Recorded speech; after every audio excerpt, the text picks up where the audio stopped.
If it is okay, I would like to start with a prayer. Oh, please. As usual, namdondu abhyasa ada. ಖಂಡಿತ. सदाशिवसमारम्भां शङ्कराचार्यमध्यमाम् अस्मदाचार्यपर्यन्तां वन्दे गुरुपरम्परां या देवी सर्वभूतेषु शक्तिरूपेण संस्थिता नमस्तस्यै नमस्तस्यै नमस्तस्यै नमो नमः. Wow, for the first time ಇದಾಗಿರೋದು ನನ್ನ ಶೋಲಿ. ನನಗೆ ಒಂದು ಕನೆಕ್ಷನ್ ಏನಿದೆ ಶೃಂಗೇರಿ ಅಂತ ಹೇಳಿದ ತಕ್ಷಣ ನನಗೆ my second home is Sringeri. ಅಂದರೆ ಸೆಕೆಂಡ್ ಹೋಮ್ ಅಂತಂದರೆ ಏನು ಅಂತಂದರೆ ಯಾವುದು ತಂದೆ ಸೈಡು ತಾಯಿ ಸೈಡ್ ಆ ಥರ ಹೇಳ್ತಿಲ್ಲ. ನನ್ನ ಸೆಕೆಂಡ್ ಹೋಮ್ ಅಂದರೆ ವರ್ಷದಲ್ಲಿ ಒಂದು 4 ಬಾರಿ ಶೃಂಗೇರಿಗೆ ಹೋಗ್ತೀನಿ.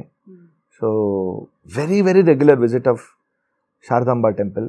ರೀಸನ್ ಏನು ಅಂತಂದರೆ ಅಲ್ಲಿ ಹೋಗಿ ಒಂದು 2 ದಿವಸ ಇದ್ದು ಒಂದು ದರ್ಶನ ಮಾಡಿ ಆ ದೇವಸ್ಥಾನದಲ್ಲಿ ನನಗೆ ಆ ಆವರಣದಲ್ಲಿ ಒಂದು ಸುಮಾರು ಒಂದು ಅರ್ಧ ಕೂತ್ಕೊಂಡು ನನ್ನ ಜಪ ತಪ ಮಾಡಿಕೊಂಡು ಗುರುಗಳ ದರ್ಶನ ಮಾಡಿಕೊಂಡು ಬರೋದು ನನಗೊಂಥರ ವಾಡಿಕೆ ಆಗ್ಬಿಟ್ಟಿದೆ. It is like that is why I feel Sringeri. ನಾನು ಆ್ಯಕ್ಚುಲಿ ಸೈಟು ಹುಡುಕ್ತಾ ಇದ್ದೀನಿ, ಎಲ್ಲರೂ ಸಿಕ್ಕಿದ್ರೆ ಒಂದು ಮನೆ ಮಾಡ್ಕೊಂಬಿಡೋಣ ಅನ್ನೋ ಮಟ್ಟಿಗೆ I am so obsessed with that place. And I didn't know about this actually. ನೀವು ಶೃಂಗೇರಿ ಅಂದಿದ ತಕ್ಷಣ ಐ ಆಮ್ ಲೈಕ್ ನೀವಿಬ್ರು ಈಗ ಇನ್ನೂ ಹತ್ರ ಆಗ್ಬಿಟ್ರಿ ಈಗ.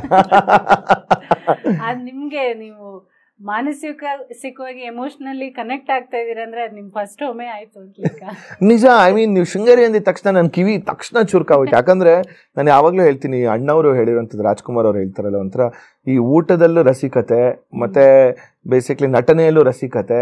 ಸೊ ರಸಿಕರ ರಾಜ ಅಂತಾನೆ ನಾವು ಡಾಕ್ಟರ್ ರಾಜ್ಕುಮಾರ್ ಅಂತ ಹೇಳ್ತೀವಿ ಅಲ್ವಾ. ಅದೇ ರೀತಿ ನಾನು ಹೇಳ್ತೀನಿ, ಊಟ ಆಗಿರ್ಬೋದು, ಒಂದು ಡಿವೋಷನ್ ಆಗಿರ್ಬೋದು, ಸ್ಪಿರಿಚುಯಾಲಿಟಿ ಆಗಿರ್ಬೋದು, ನಂಗೆ everything I get in Sringeri. ಆ ರಸಿಕತೆ ಅನ್ನೋದು ನನಗೊಂಥರ ತುಂಬ ಇಷ್ಟ ಆಗುವಂಥ ಜಾಗ ಅಂದರೆ Sringeri. Wow, I am so happy and I am so glad. ಇದೇ ರೀತಿ ಇನ್ನಷ್ಟು ವಿಷಯಗಳನ್ನ ತಿಳ್ಕೋಬೇಕು ಅಂತಂದರೆ ಗೋಲ್ಡ್ ಕ್ಲಾಸ್ ವಿತ್ ಮಯೂರ ಅಂತ ಮೇನ್ ಚಾನಲ್ ಇದೆ, ಅಲ್ಲಿ ಹೋಗಿ ಪೂರಾ ವಿಡಿಯೋನ ನೀವು ನೋಡಬಹುದು. ಸೊ ಮಿಸ್ ಮಾಡಿದಿರಾ ಲೈಕ್ ಮಾಡಿ, ಸಬ್ಸ್ಕ್ರೈಬ್ ಮಾಡಿ, ಇಷ್ಟ ಆದರೆ ಶೇರ್ ಕೂಡ ಮಾಡಿ.